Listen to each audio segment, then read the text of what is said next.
నమస్కారం ఘంటారావానికి స్వాగతం ప్రధానాంశాలు ఢిల్లీ మద్యం కేసును కొట్టివేసిన రౌస్ ఎవెన్యూ కోర్టు కేజ్రీవాల్ సహా 23 మందికి విముక్తి కల్పిస్తూ ఉత్తర్వులు ఏనాడు తాను అవినీతికి పాల్పడలేదన్న కేజ్రీవాల్ ఆప్ నేతలను అక్రమంగా జైల్లో పెట్టారని వ్యాఖ్య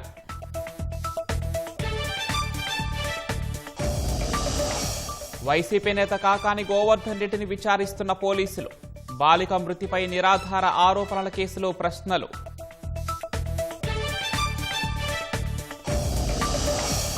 కల్తీ నేయి అంశంపై దద్దరిల్లిన శాసన మండలి అధికార విపక్ష సభ్యుల మధ్య వాగ్వాదాలతో వాయిదా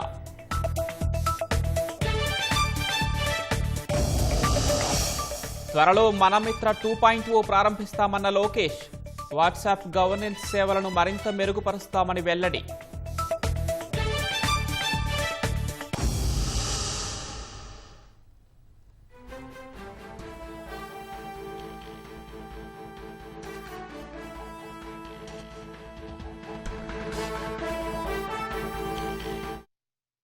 ఆప్ అధినేత ఢిల్లీ మాజీ సీఎం అరవింద్ కేజ్రీవాల్ మాజీ ఉప ముఖ్యమంత్రి మనీష్ సిసోదియాకు భారీ ఊరట దక్కింది. గత ఆప్ ప్రభుత్వాన్ని కుదిపేసిన మద్యం విధానం రూపకల్పనలో అవినీతి కేసులో కేజ్రీవాల్ మనీష్ సిసోదియాలను ఢిల్లీ రౌస్ ఎవెన్యూ కోర్టు నిర్దోషులుగా ప్రకటించింది. దేశ రాజధానిలో ఆప్ పతనానికి కారణమైన ఈ హై ప్రొఫైల్ కేసును కొట్టివేసింది. స్పష్టమైన ఆధారాలు లేకుండా కేజ్రీవాల్ను కేసులో ఇరికించారని కోర్టు వ్యాఖ్యానించింది. ఎక్సైజ్ పాలసీలో ఎలాంటి కుట్ర లేదా నేరపూరిత ఉద్దేశం లేదని కోర్టు పేర్కొంది. కేసులో ఆరోపణలు ఎదుర్కొన్న కల్వకుంట్ల కవిత సహా 23 మందికి విముక్తి కల్పిస్తూ న్యాయస్థానం తీర్పునిచ్చింది. వారిపై చర్యలు తీసుకోవడానికి తగిన సాక్ష్యాలను సమర్పించడంలో సీబీఐ విఫలమైందని పేర్కొంది. నిందితులపై ప్రాథమిక కేసులు నమోదు చేయలేదని, సీబీఐ ఛార్జ్షీట్లో అనేక లోపాలు ఉన్నాయని న్యాయమూర్తి అన్నారు.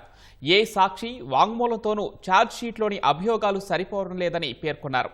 ఢిల్లీ మద్యం విధాన రూపకల్పన కేసులో సౌత్ గ్రూప్ అనే పదాన్ని ఉపయోగించడంపై కోర్టు అభ్యంతరం వ్యక్తం చేసింది. అలాంటి వ్యక్తీకరణకు స్పష్టత, సరైన ఆధారాలు లేవని తెలిపింది.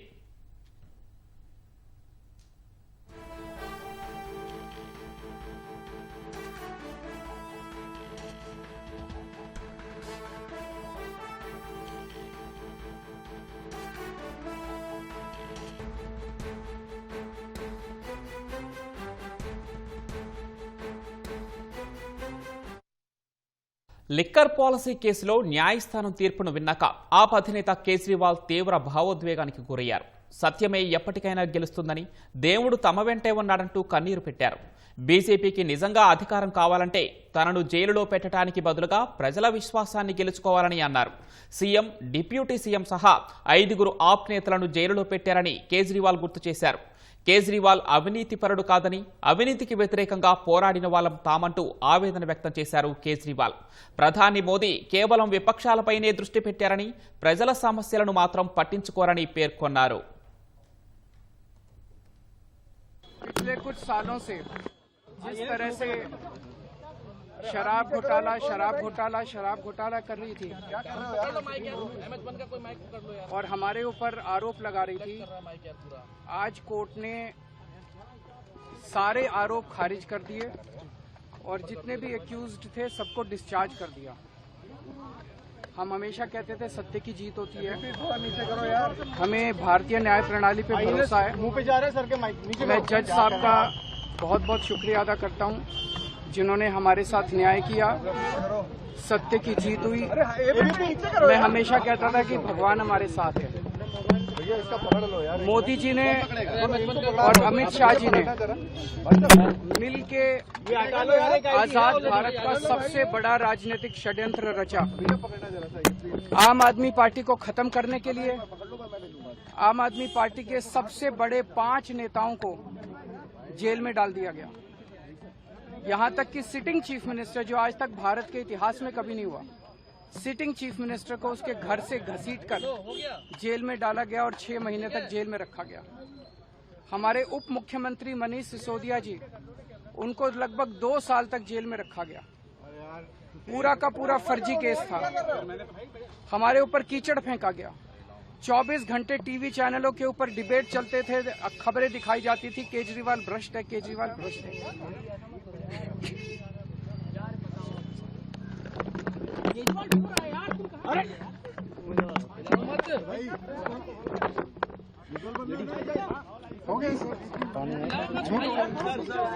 संभालिए सर, अपने आप संभालिए, हिम्मत सर, ये केजरीवाल भ्रष्ट नहीं है।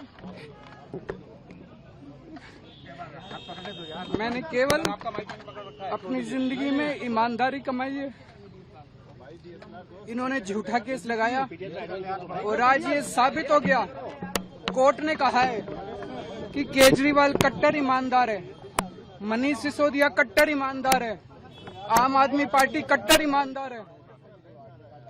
मैं प्रधानमंत्री जी से कहना चाहता हूं, सत्ता के लिए इस तरह से खिलवाड़ मत कीजिए, देश के साथ इस तरह से संविधान के साथ खिलवाड़ मत कीजिए। आपको सत्ता चाहिए, अच्छे काम कीजिए। आज देश के सामने इतनी बड़ी बड़ी समस्याएं हैं, महंगाई है, बेरोजगारी है, पूरे देश में सड़कें टूटी पड़ी है, चारों तरफ पोल्यूशन ही पोल्यूशन हो रहा है, चारों तरफ देश में इतनी समस्याएं हैं। उन समस्याओं का समाधान करके सत्ता में आइए ना। केजरीवाल पे, आम आदमी पार्टी पे झूठे केस क्यों करते हैं? अच्छा काम करके सत्ता में आइए। इस तरह के झूठे केस करना और 24 घंटे विरोधियों के, विपक्षियों के खिलाफ ऊट पटांग के केस करना, उनको जेल में डालना, ये एक प्रधानमंत्री को शोभा नहीं देता। इससे देश आगे नहीं बढ़ेगा। देश आगे तब बढ़ेगा जब जनता की समस्याओं का समाधान किया जाएगा। आज एक बार फिर गर्व हो रहा है देश के संविधान पर, बाबा साहब अम्बेडकर पर, जिन्होंने इतना शानदार संविधान दिया और सत्य की जीत हुई है। सर सीबीआई के ऊपर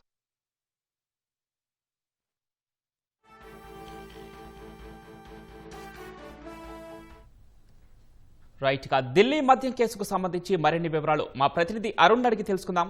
అరుణ్ చెప్పండి, ఆప్ నేతల కేసులో కోర్టు ఏమని చెప్పింది? ఢిల్లీ మద్యం సంబంధించి నా కేసులో ఈ రోజు ఢిల్లీ రౌస్ అవెన్యూ కోర్టు కీలకమైనటువంటి ఉత్తర్వులు జారీ చేస్తుంది. ప్రధానంగా చూసుకుంటే ఢిల్లీ మద్యం కుంభకోణం ఒకనొక టైంలో సంచలనంగా మారింది. ఢిల్లీ మద్యం విధానంలో కీలకమైనటువంటి మార్పులు చేశారు. దీనివల్ల రాష్ట్ర ప్రభుత్వానికి దాదాపు 1000 కోట్లకు పైగా నష్టం వాటిల్లిందనేటువంటి అంశాన్ని ప్రధానంగా అప్పుడు లెఫ్టినెంట్ జనరల్ ఉన్నటువంటి, ఢిల్లీ లెఫ్టినెంట్ జనరల్ గా ఉన్న, గవర్నర్ గా ఉన్నటువంటి వ్యక్తి అనేక అంశాలను క్రోడీకరిస్తూ కేంద్ర హోంమంత్రిత్వ శాఖకు ఫిర్యాదు చేశారు. ఆప్ నేతల కేసు ఏంటది? కేంద్ర హోంమంత్రిత్వ శాఖ ఫిర్యాదు, కేంద్ర హోంమంత్రిత్వ శాఖ ఇచ్చినటువంటి ఆదేశాల మేరకు సిబిఐ, ఈడీలు కేసు దర్యాప్తును ప్రారంభించాయి. ఈ కేసు దర్యాప్తు ప్రారంభం నుంచి ఇప్పటి వరకు జరిగినటువంటి అన్ని పరిణామాల్లో అప్పటి ముఖ్యమంత్రిగా ఉన్నటువంటి ఆప్ అధినేత అరవింద్ కేజ్రీవాల్, ఆయనతో పాటుగా డిప్యూటీ సీఎం ఉన్నటువంటి మనీష్ సిసోడియా, వీరితో పాటు పలువురు అధికారులు, వీరికి తోడుగా అప్పుడు బీఆర్ఎస్ ఎంపీగా ఉన్నటువంటి కే కవిత, వీరితో పాటుగా మాగుంట శ్రీనివాసులు రెడ్డి తనయుడు, వారితో పాటు అరబిందో సంబంధించినటువంటి వ్యక్తులు, వీరంతా ఆడిటర్లు, వీరందరూ ఈ మొత్తం కుంభకోణంలో పాలు పంచుకున్నారని మొత్తం 23 మంది నిందితులుగా చేరుస్తూ సిబిఐ, ఈడీలు దర్యాప్తు చేశాయి. వీటన్నిటిపైన విచారణ జరిపినటువంటి ఈ దాదాపు 45 రోజుల పాటు సుదీర్ఘ విచారణ తర్వాత రౌస్ అవెన్యూ సిబిఐ కోర్టు ఈ రోజు కీలకమైనటువంటి ఉత్తర్వులు జారీ చేసింది.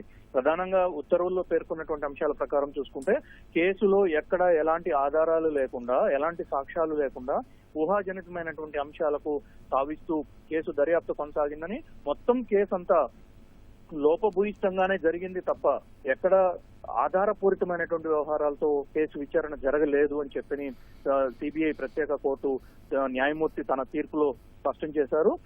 అరవింద్ కేజ్రీవాల్, అదేవిధంగా మనీష్ సిసోడియా, వీరితో పాటుగా మరో 23 మంది, కవిత సహా 23 మందిపై దాఖలైనటువంటి అభియోగాలను కొట్టేస్తూ సిబిఐ ప్రత్యేక కోర్టు కీలకమైనటువంటి ఆదేశాలు జారీ చేసింది.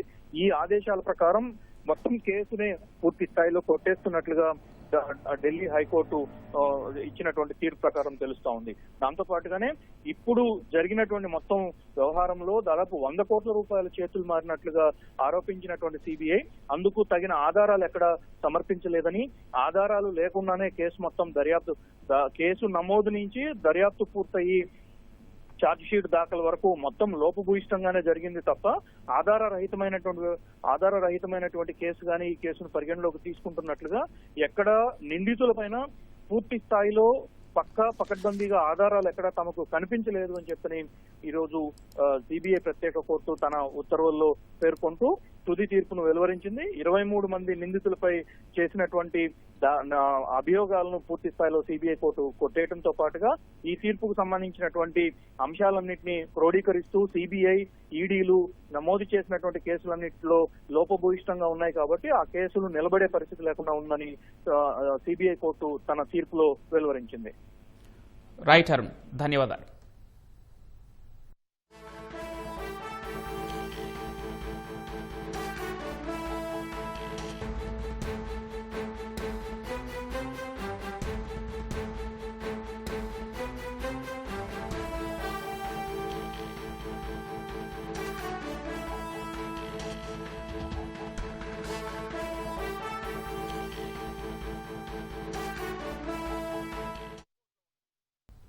మనమిత్ర యాప్ వాట్సాప్ గవర్నెన్స్ సేవలను మరింత మెరుగుపరుస్తామని మంత్రి లోకేష్ తెలిపారు. మనమిత్ర యాప్ వాట్సాప్ గవర్నెన్స్ సేవలపై శాసనసభ ప్రశ్నోత్తరాల సమయంలో బీజేపీ ఎమ్మెల్యే పార్థసారథి అడిగిన ప్రశ్నకు మంత్రి లోకేష్ సమాధానం చెప్పారు.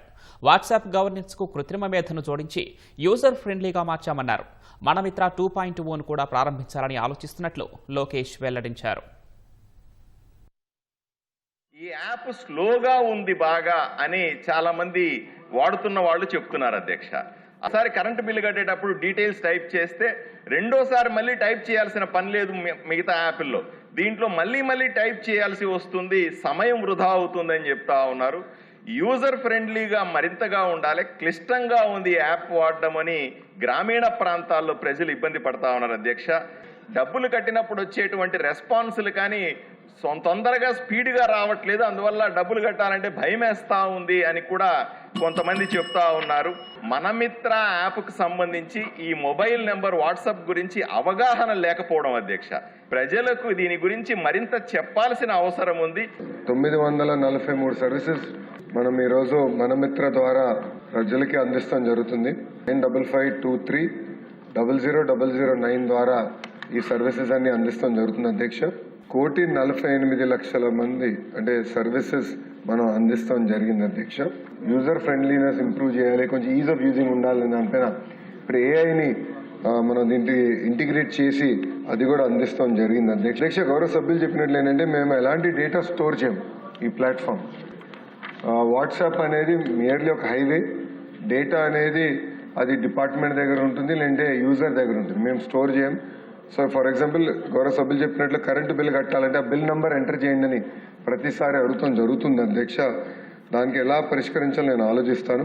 ఇప్పుడు వాస్తవంగా మేము ఏం చేసామంటే ప్రభుత్వము ఉన్న ప్రాసెస్ని డిజిటలైజ్ చేసింది. ఇప్పుడు ప్రాసెస్ రీఇంజనీరింగ్ అనేది చాలా చాలా అవసరం అధ్యక్ష. గౌరవ సభ్యులు చెప్పినట్లు భారతదేశంలో ఏ రాష్ట్రం జరిగిన విధంగా మన రాష్ట్రంలో ఇన్ని సర్వీసెస్ మనం మన సిటిజన్స్కి అందజేస్తున్నాం అధ్యక్ష. తిరుపతిలో డ్రైనేజీ వ్యవస్థను మెరుగుపరచడానికి చర్యలు తీసుకుంటున్నామని మంత్రి నారాయణ తెలిపారు. ఎమ్మెల్యే ఆరణి శ్రీనివాసులు అడిగిన ప్రశ్నకు సమాధానమిచ్చిన మంత్రి పాత డ్రైనేజీ వ్యవస్థను 60 కిలోమీటర్ల మేర మార్చాల్సి ఉందన్నారు. మరో 120 కిలోమీటర్ల కొత్త భూగర్భ డ్రైనేజీ ఏర్పాటు చేయాల్సి ఉందన్నారు. తిరుపతి నియోజకవర్గం తిరుపతి కార్పొరేషన్ పరిధిలో సుమారు 30 సంవత్సరాల క్రితం ఏర్పాటు చేసిన అండర్ గ్రౌండ్ డ్రైనేజ్ స్కీమ్ అధ్యక్ష అమృత్ 2.0 లేదా యుఐడిఎఫ్ పథకం కింద కొత్త యూజీడీ వ్యవస్థను ఏర్పాటు చేయాలని గౌరవ మంత్రివర్యులు గౌరవ ముఖ్యమంత్రి కోరుకుంటున్నాను అధ్యక్ష. Tirupati town present population 4.5 lakhs అధ్యక్ష. అంతేకాకుండా ఒక 75,000 నుంచి 1,00,000 వరకు ఫ్లోటింగ్ పాపులేషన్ ఉంది అధ్యక్ష. 30 చదరపు కిలోమీటర్ల ఏరియాలో విస్తరించింది. రోజుకి 54.5 MLDల లిక్విడ్ వేస్ట్ జనరేట్ అవుతుంది అధ్యక్ష. అయితే మొత్తం నెట్వర్క్ 408.41 కిలోమీటర్ల నెట్వర్క్ వేయాల్సింది అధ్యక్ష. 283.41 కిలోమీటర్ల యూజీడీ నెట్వర్క్ ప్రజెంట్ ఉంది. మరొక 125 కిలోమీటర్ల నెట్వర్క్ ని చేయాల్సింది అధ్యక్ష. అయితే ఇందులో ఏదైతే ఆల్రెడీ 1993 నుంచి 95 దాకా ఏదైతే యూజీడీ చేశారో పాత యూజీడీలో 60 కిలోమీటర్ల యూజీడీ వరకు యూజీడీ నెట్వర్క్ ని రీప్లేస్ చేయాల్సింది అధ్యక్ష. ఈ 125 కిలోమీటర్ల న్యూ నెట్వర్క్ ని ప్లస్ 60 కిలోమీటర్లు రీప్లేస్ చేయాలంటే 152.45 కోట్లు కావాలని ఎస్టిమేషన్ చేశారు అధ్యక్ష. ఏదైతే 60 కిలోమీటర్లు రీప్లేస్ చేయాలో దాంట్లో 7.5 కిలోమీటర్లు ఓల్డ్ నెట్వర్క్ ని రీప్లేస్ చేయడానికి ఆల్రెడీ 35 కోట్లతో ప్రపోజ్ చేసి టెక్నికల్ స్టేజ్ లో ఉంది అధ్యక్ష. మార్చి నెలలో దానికి టెండర్ పిలవటం జరుగుతుంది. టెండర్ బిల్స్ ఇమీడియట్ గా టేకప్ చేస్తాం.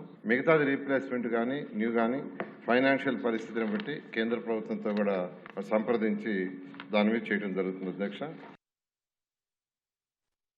తిరుపతి లడ్డూ అంశంపై వాగ్వాదాలతో శాసన మండలి ప్రారంభమైన కొద్దిసేపటికే వాయిదా పడింది. మండలి ప్రారంభమైన తర్వాత నిన్నటి ఘటనలపై చైర్మన్ మాట్లాడారు. ఆ తర్వాత స్పందించిన మంత్రి అచ్చెన్నాయుడు తిరుమల లడ్డూ అంశంపై చర్చకు ప్రభుత్వం సిద్ధంగా ఉందని తేల్చి చెప్పారు. బండారం బయటపడుతుందనే వైసీపీ సభ్యులు అడ్డుకుంటున్నారని విమర్శించారు. అనంతరం సభ కార్యకలాపాలను ప్రారంభించిన చైర్మన్ తిరుపతి లడ్డూ అంశంపై వైసీపీ ఎమ్మెల్సీలు ఇచ్చిన వాయిదా తీర్మానాన్ని తిరస్కరించి ప్రశ్నోత్తరాలను ప్రారంభించారు. వైసీపీ సభ్యులు ఆందోళనకు దిగడంతో మంత్రి అచ్చెన్నాయుడు తీవ్రంగా మండిపడ్డారు. 5 ఏళ్ల పాటు తిరుమల పవిత్రతను ఎలా దెబ్బతీశారో బయటపడుతుందనే సభలో ఆందోళన చేస్తున్నారని ధ్వజమెత్తారు. 5 ఏళ్లలో తిరుమలలో చేసిన బండారమంతా బయటకు వస్తుందని చర్చకు అడ్డుపడుతున్నారని ఆక్షేపించారు. ఎన్ని రోజులైనా చర్చించేందుకు ప్రభుత్వం సిద్ధంగా ఉందని అచ్చెన్నాయుడు తెలిపారు. వైసీపీ ఆందోళన కొనసాగించడంతో సమావేశాన్ని కాసేపు వాయిదా వేశారు.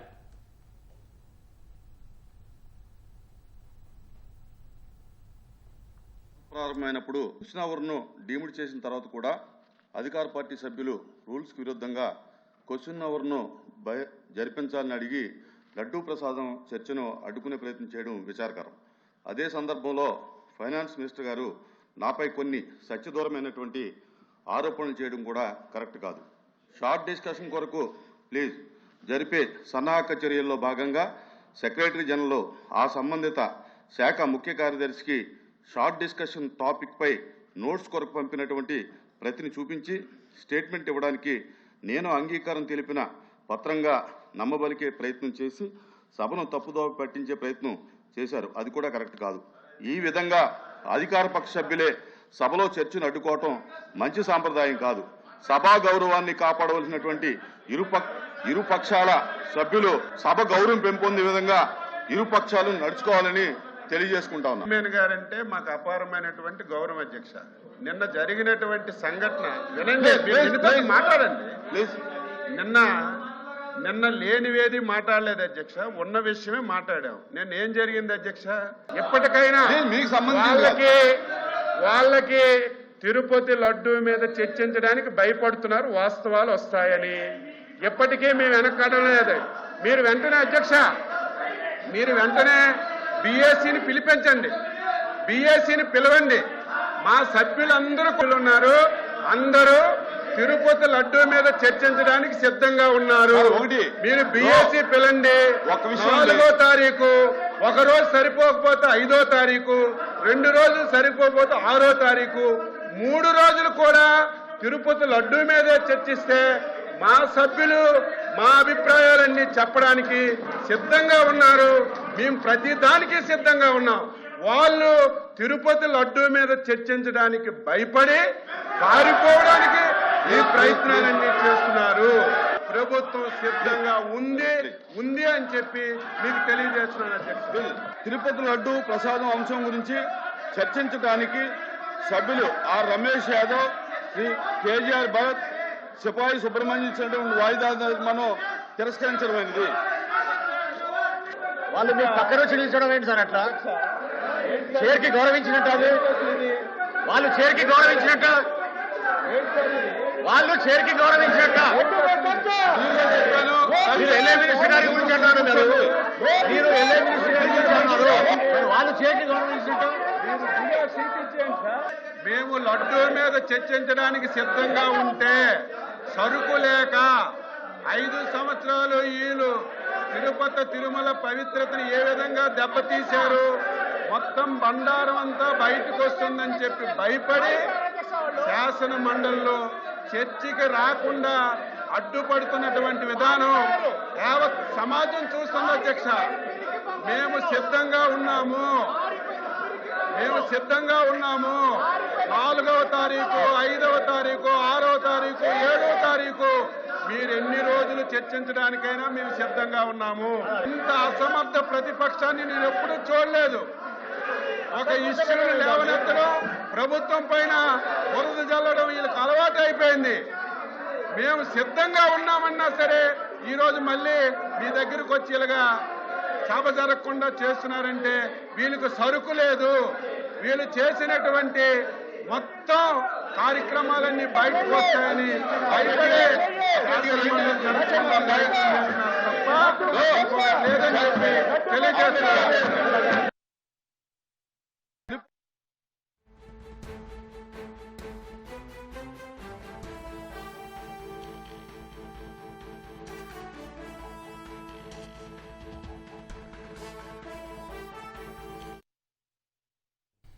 మండలిలో తాను చూపించిన స్టేట్మెంట్ నిజం కాదని చైర్మన్ ఎలా చెబుతారని ఆర్థిక మంత్రి పయ్యావుల కేశవ్ ప్రశ్నించారు. కుటుంబ సభ్యులతో కలిసి దైవ దర్శనానికి వెళ్లిన కేశవ్ మండలి చైర్మన్ స్టేట్మెంట్ను తెప్పించుకొని పరిశీలించారు. సభ గౌరవాన్ని నిలిపేందుకు తాను వచ్చిన తర్వాత అన్ని విషయాలను బహిర్గతం చేస్తానని మంత్రి స్పష్టం చేశారు. కేంద్ర నిర్ణయాలు కేబినెట్ సెక్రటరీ పేరుతో, రాష్ట్ర ప్రభుత్వ సమాచారం చీఫ్ సెక్రటరీ పేరిట, శాసనసభ సమాచారం సెక్రటరీ జనరల్ పేరిట వెళ్తాయని గుర్తు చేశారు. శాసనమండలి కార్యాలయం నుంచి వెళ్లిన లేఖ అంటే మండలి చైర్మన్ నిర్ణయంగానే పరిగణించకుండా ఎలా ఉంటామని ప్రశ్నించారు. తాను వచ్చిన తర్వాత అన్ని విషయాలను సాక్ష్యాధారాలతో సహా ప్రజల ముందు పెడతారని స్పష్టం చేశారు. సభా గౌరవానికి ఎవరు భంగం కలిగించారనే విషయం కూడా బహిర్గతం చేస్తానని ఈ విషయాన్ని తన దృష్టికి తెచ్చిన ఎమ్మెల్సీలకు మంత్రి కేశవ్ తెలిపారు.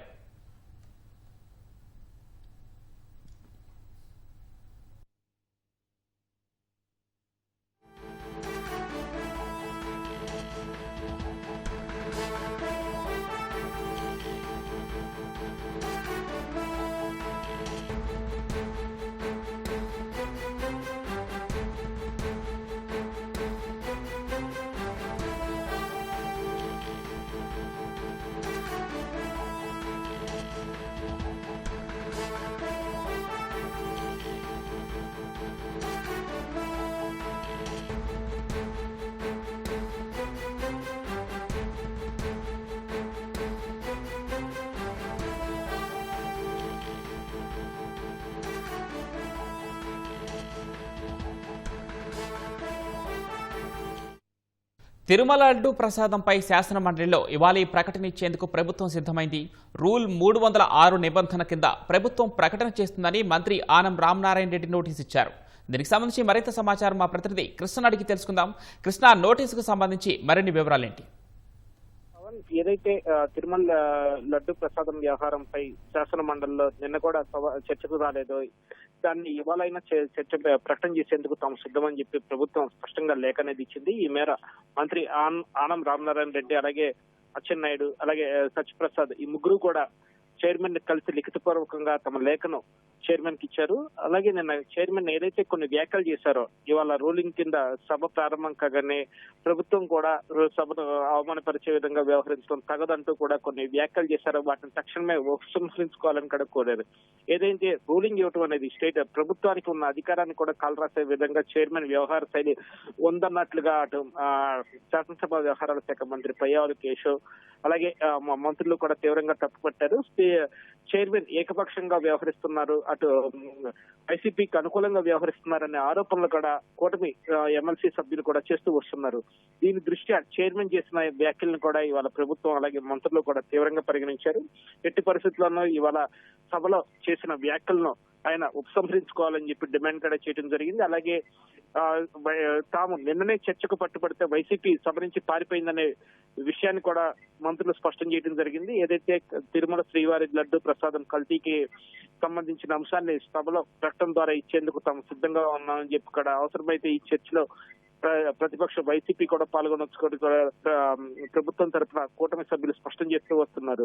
అయితే నిన్న సభ్యులు కూడా ముందు తామే మాట్లాడాలంటూ కూడా వైసీపీ సభ్యులు తాము మాట్లాడి బయటికి వెళ్లిపోయే దూరం మాట్లాడి సభ నుంచి వాకౌట్ చేసే ఆలోచనలో ఉన్నట్లు ప్రభుత్వం కూడా దాన్ని తీవ్రంగా తప్పుపడుతూ వాళ్ళు చెప్పే సమాధానానికి వైసీపీ సభ్యులు కూడా సభలో ఉండాలని చెప్పి డిమాండ్ చేస్తే ఎట్టి పరిస్థితులను వాకౌట్ చేయకూడదని సవాల్ కూడా విసిరింది. ఈ గందరగోళం మధ్యలోనే నిన్న మండలి చైర్మన్ సభను వాయిదా వేయటం కూడా జరిగింది. అయితే ఇవాళ శాసనసభలో వ్యవసాయ శాఖ మీద ముఖ్యమంత్రి చంద్రబాబు కీలక ప్రకటన చేస్తారు కాబట్టి 4వ తేదీన దీనికి సంబంధించి చర్చ చేపట్టేందుకు తాము సిద్ధంగా ఉన్నామని చెప్పి నిన్న శాసన వ్యవహారాల శాఖ మంత్రి పయ్యావుల కేశవ్ కూడా స్పష్టంగా ప్రకటించారు. అయితే ఇవాళ కూడా సభలో దీని మీదే అటు ప్రశ్నోత్తరాలు కూడా జరగకుండా దీని మీద గందరగోళం పరిస్థితి అలాగే వాదోపవాదాలు జరుగుతున్న సమయంలో సభను వాయిదా వేయడం జరిగింది. ప్రస్తుతం సభ వాయిదాలోనే ఉంది. ఈ సమయంలో ప్రభుత్వం ఎట్టి పరిస్థితులను అవసరమైతే తిరుమల లడ్డు వ్యవహారం పైన ఇవాళ సభలో ప్రకటన ఇచ్చేందుకు తాము సిద్ధంగా ఉన్నామని చెప్పి రూల్ 316 ప్రకారం మంత్రి ఆనం రామనారాయణ రెడ్డి తన లెటర్ హెడ్ మీద సంతకం చేసి మోషన్ రాజును కలిసి స్వయంగా లేఖను చైర్మన్ కి అందజేశారు. ఈ సమావేశంలో అటు అచ్చెన్నాయుడు అలాగే అనగాని సత్యప్రసాద్ కూడా పాల్గొన్నారు. ఇదే సమయంలో ఎట్టి పరిస్థితుల్లోనూ రికార్డుగా ఇవాళ చైర్మన్ మోషన్ రాజు చేసిన వ్యాఖ్యలు ఏవైతే ఉన్నాయో ప్రభుత్వ విధానాన్ని తప్పుపడుతూ వాటిని ఉపసంహరించుకోవాలని చెప్పి కూడా వీళ్ళు డిమాండ్ చేయడం జరిగింది. పవన్, ధన్యవాదాలు కృష్ణ.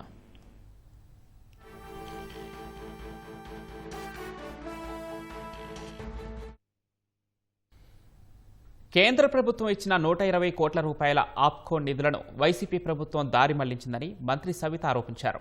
చేనేత కార్మికుల సంక్షేమం కోసం తీసుకున్న చర్యలపై అమలాపురం ఎమ్మెల్యే ఏ ఆనందరావు ప్రశ్నకు మంత్రి సవిత సమాధానమిచ్చారు. వైసీపీ హయాంలో చేనేత సంక్షేమ పథకాలు రద్దు చేశారని సవిత గుర్తు చేశారు. త్రిప్ట్ నిధులను నిలిపివేశారన్నారు. కూటమి పాలనలో చేనేతల సంక్షేమం కోసం కృషి చేస్తున్నట్లు మంత్రి వివరించారు.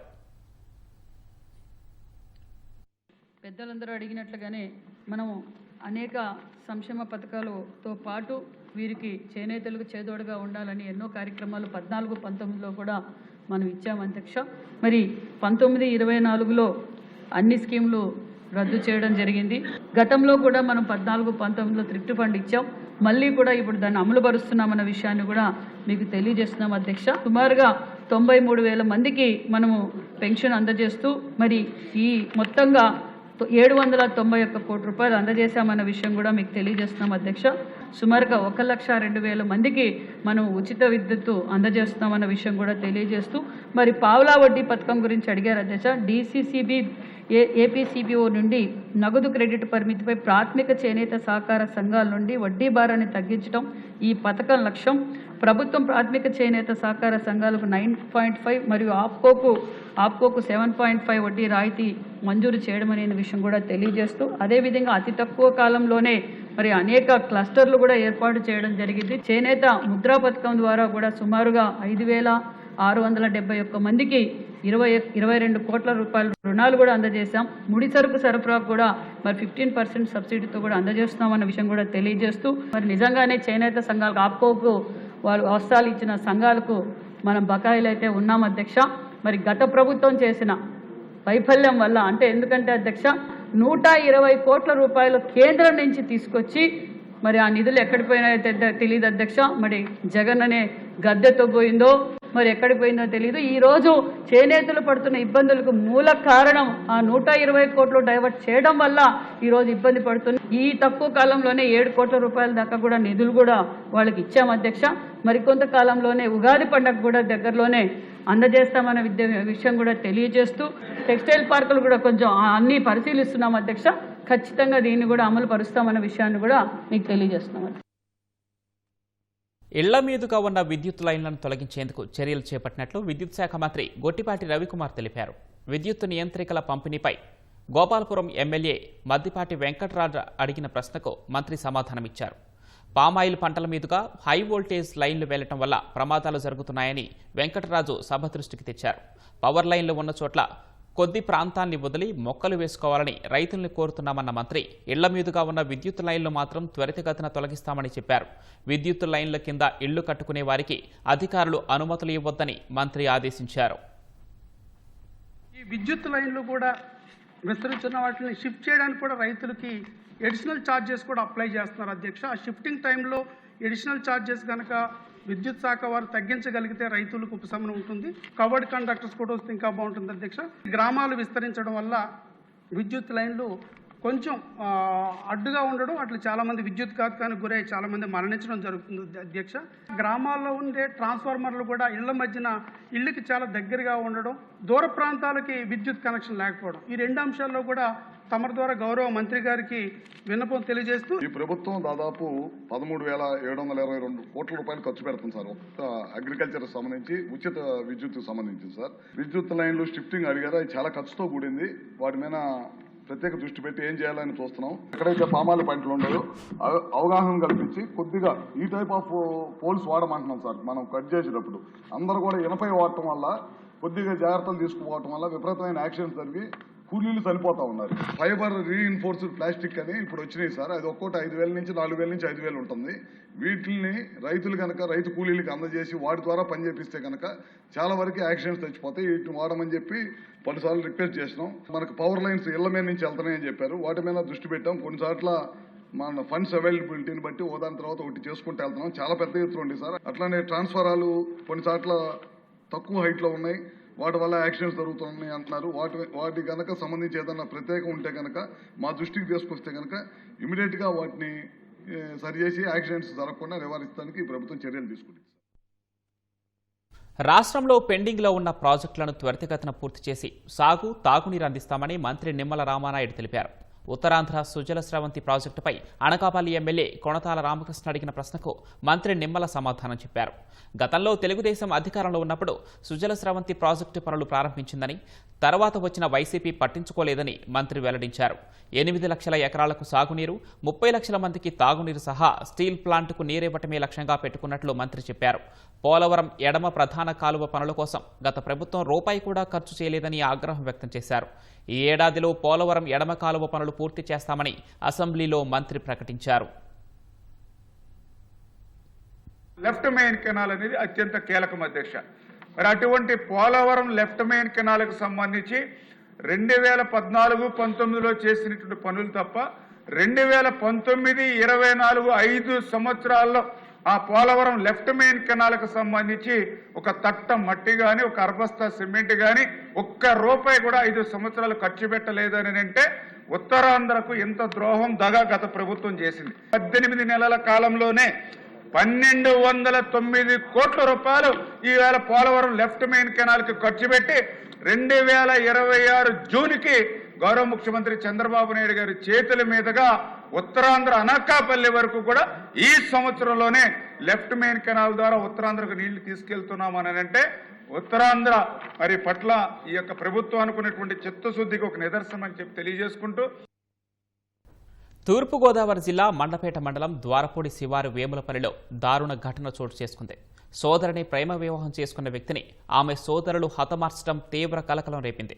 వేములపల్లికి చెందిన 41 సంవత్సరాల పోలుపల్లి వీర వెంకట సూర్యప్రకాశ్రావు స్థానికంగా వస్త్ర వ్యాపారం చేస్తున్నారు.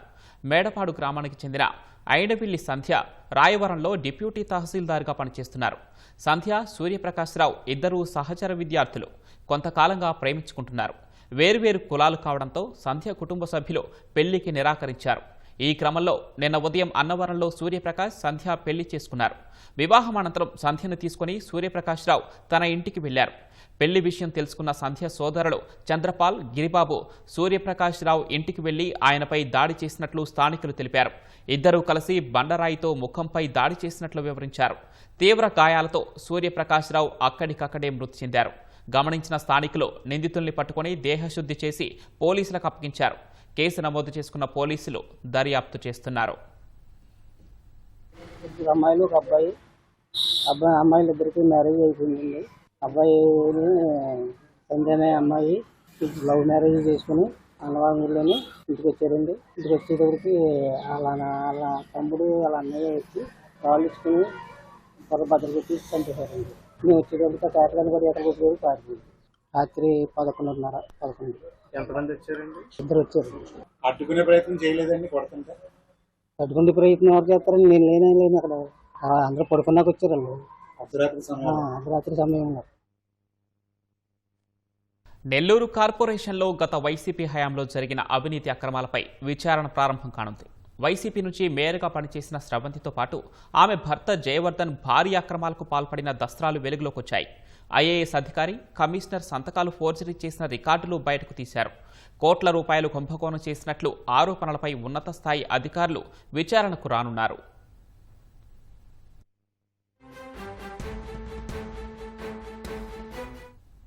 గత ప్రభుత్వ హయాంలోని నెల్లూరు కార్పొరేషన్లో తవ్వే కొద్దీ అవకతవకలు బయటకొస్తున్నాయి. 2021లో వైసీపీ ప్రభుత్వంలో అడ్డగోలుగా చేసిన అక్రమాలను కూటమి నేతలు బహిర్గతం చేశారు. గతంలో వైసీపీ మేయర్గా ఉండగా నెల్లూరు గ్రామీణం, నెల్లూరు నగర నియోజకవర్గానికి సంబంధించి కార్పొరేటర్లు 40 మంది వైసీపీ నుంచి బయటకు వచ్చి తెలుగుదేశంలో చేరారు. అవిశ్వాసం కోరుతూ కలెక్టర్కు వినతి పత్రం అందజేశారు. ఫ్యాన్ పార్టీకి బలం లేకపోవడంతో భంగపాటు తప్పదని మేయర్ శ్రవంతి పదవి నుంచి తప్పుకున్నారు. తర్వాత తాత్కాలిక మేయర్గా డిప్యూటీ మేయర్ రూప్ కుమార్ను ఎన్నుకున్నారు. 70 రోజులు మేయర్గా పనిచేసిన రూప్ కుమార్ వైసీపీ అక్రమాల చిట్టా బయటకు తీశారు. గతంలో కార్పొరేషన్ లో పనిచేస్తున్న ఉన్నతాధికారి కొడుక్కి టెక్నికల్ శాలరీ కోసం ఫైల్ వస్తే ₹1,00,000 డిమాండ్ చేసి 65,000 రూపాయలు ఫోన్ పే కొట్టించుకుంటే గానీ సంతకం పెట్టినటువంటి గతంలో పనిచేసిన మేయర్ కడు పేద బిడ్డలు, దళితులు, గిరిజనులు, బీసీలు చదువుకునే పేద బిడ్డల నోటిగాడ స్నాక్స్ మీ అందరికీ కూడా ఎవరికి కావాలన్నా ఈ డీటెయిల్స్ ఇస్తా.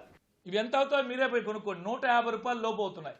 ₹550 అనిల్ కుమార్ యాదవ్ గారు ప్రోత్సహిస్తున్నటువంటి మాజీ మేయర్ గారి యొక్క తాలూకా విషయాలు. నేను చెప్పిన మాట ఏ ఒక్కటి అబద్ధం ఉంటే విత్ రికార్డెడ్ ఎవిడెన్స్ నేను ఇస్తున్నా. కార్పొరేషన్ మేయర్గా మీకు ఎవ్వరికి ఏ డౌట్ ఉన్నా నేను విత్ ఎవిడెన్స్ ఇస్తా. 2 బజ్జీలు ఖరీదు ₹70గా లెక్కలు రాశారని రూప్ కుమార్ తెలిపారు. పిల్లల కోసం ₹150 ఖరీదు చేసే జామెంటరీ బాక్స్ కిట్ను ₹550గా చూపించారని తెలిపారు.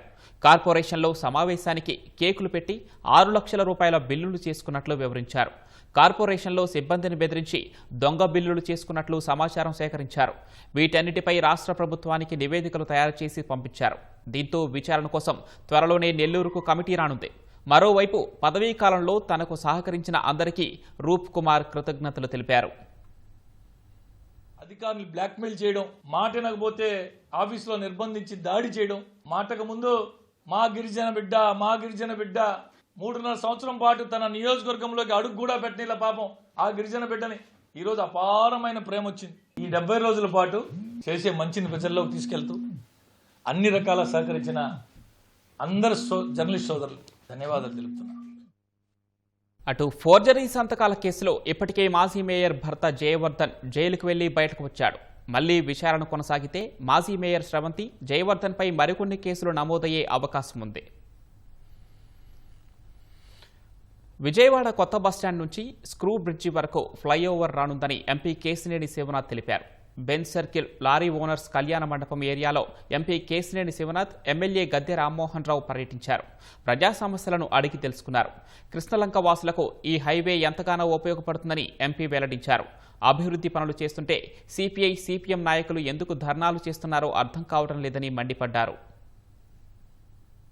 ఈ ప్రాంతంలో మేము కొత్త బస్టాండ్ నుంచి స్క్రూ బ్రిడ్జ్ వరకు ఫ్లైఓవర్ అడగడం జరిగింది. ఇన్ ప్రిన్సిపల్ గా మినిట్స్ రికార్డ్ చేసి అధికారులకు కూడా పంపించాం. కేంద్ర మంత్రి నితిన్ గడ్కరీ గారు ఒప్పుకుంటే ఈ ఫ్లైఓవర్ కూడా వచ్చి కృష్ణలంక వాసులకి 1,50,000 మందికి ఉపయోగపడే విధంగా ఫ్లైఓవర్ ఉండబోతుంది. ప్రతిపక్షంలో ఉన్న మనం గొప్ప నాయకులు అనుకునే సిపిఐ, సిపిఎం నాయకులు కూడా గత 5 సంవత్సరాలు నిద్రపోయి, నేను గద్దె రామ్మోహన్ రావు రాణి గారి తోటలో అండర్ పాస్ గురించి గత సంవత్సర కాలం నుంచి మేము కష్టపడుతుంటే టెండర్ అయిపోయింది. 4 సార్లు ఇన్స్పెక్షన్కి వెళ్ళాం. 4 సార్లు ఇన్స్పెక్షన్కి వెళ్ళినాక మొద్దు నిద్ర లేచినట్టున్నారు పాపం అంతకుముందు గత 5 సంవత్సరాల్లో మేము గౌరవించే సిపిఐ, సిపిఎం నాయకులు పాపం ఎక్కడున్నారో మాకు తెలియదు.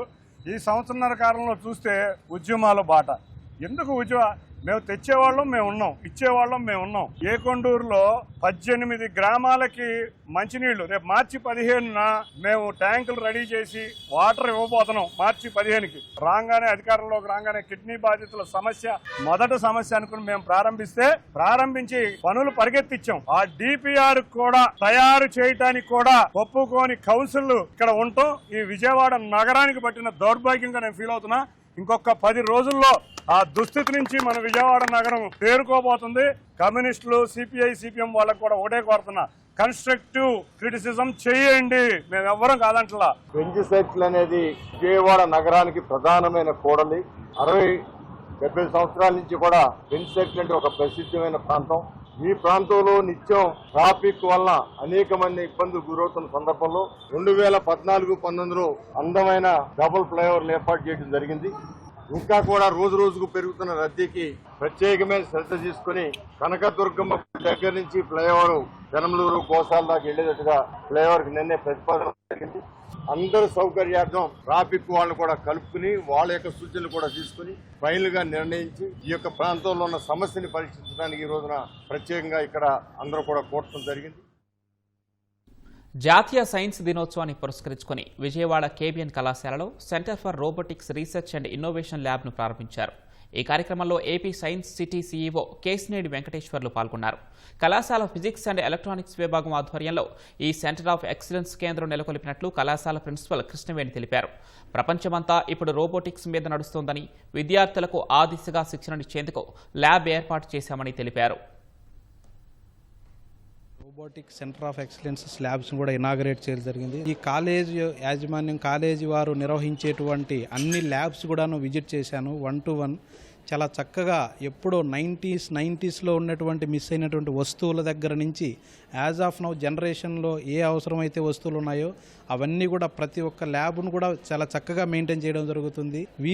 వీరి స్కూలు వీళ్ళ కాలేజీ పిల్లలకే కాకుండా చుట్టుపక్కల ఉండేటువంటి మన గవర్నమెంట్ స్కూల్కి కానివ్వండి, లేకపోతే రెసిడెన్షియల్ స్కూల్కి కానివ్వండి, వీరందరికీ కూడాను సపరేట్గా ఒక పాత్ ఇచ్చేసి అందులో వారందరినీ కూడా విజిట్ చేయమని చెప్పి చాలా చక్కగా ల్యాబ్స్ మెయింటైన్ చేస్తున్నారు. 60% ల్యాబ్స్కి ప్రియారిటీ ఇచ్చేసి 40% మాత్రమే క్లాస్ స్టడీస్కి చేసే విధంగా వీరు డిజైన్ చేశారు. ఇటువంటిది కావాలనే ఉద్దేశంతోనే సైన్స్ సిటీ ఆఫ్ ఆంధ్రప్రదేశ్ కూడాను చాలా చక్కగా ప్రోగ్రామ్స్ డిజైన్ చేస్తుంది. స్వర్ణాంధ్ర విజన్ 2040లో మనకు ఏదైతే ఫిక్స్ అయిపోతుందో ఆ 2040లో అయ్యేటువంటి వికసిత భారత్లో ఒక భాగాన్ని వీరు కూడా పాలు పంచుకునే విధంగా వీరు తయారు చేశారు. వాళ్ళలో ఉన్నటువంటి సృజనాత్మకతను బయటకు తీసి సైన్స్ టెంపర్ని క్రియేట్ చేసే దానికోసమే సైన్స్ సిటీ ముఖ్య ఉద్దేశంగా పనిచేస్తుంది. ఈ నేషనల్ సైన్స్ డే సెలబ్రేషన్ సందర్భంగా మేనేజ్మెంట్ వారి సహకారంతో ఈ ఫిజిక్స్ అండ్ ఎలక్ట్రానిక్స్ డిపార్ట్మెంట్ వాళ్ళు ఈ రోబోటిక్స్ ల్యాబ్ని ఎస్టాబ్లిష్ చేశారు.